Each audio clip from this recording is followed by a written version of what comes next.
கெட்ட கொழுப்பு வேண்டாம். அதிக கொழுப்புள்ள உணவுகள் இதயத்துக்கும் தீங்கு செய்யும். எனவே கொழுப்புள்ள உணவுகளை கவனமாகவே உட்கொள்ள வேண்டும். அதற்காக கொழுப்பு என்பதே கெட்டதா, கொழுப்பு வேண்டவே வேண்டாமா என்று அர்த்தமில்லை. கொழுப்பும் நம் உடல் நலத்துக்கு அவசியமான ஓர் ஆதார உணவுதான். அதில் நல்ல கொழுப்பு கெட்ட கொழுப்பு என்று தரம் பிரித்து உட்கொள்ள வேண்டும்.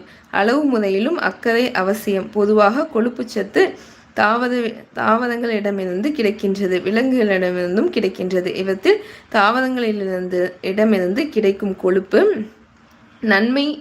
நன்மையே செய்யும். ஆனால் அசைவ உணவுகளான விலங்குகளிடமிருந்து பெறப்படும் கொழுப்பு உணவுகளை அளவோடு கவனமோடும் உட்கொள்ள வேண்டும். புரதத்திலும் தாவரத்திலும் புரதம் நன்மை செய்யும். விலங்குகளிடமிருந்து பெறப்படும் புரதம் அளவுடன் உட்கொள்ள வேண்டும்.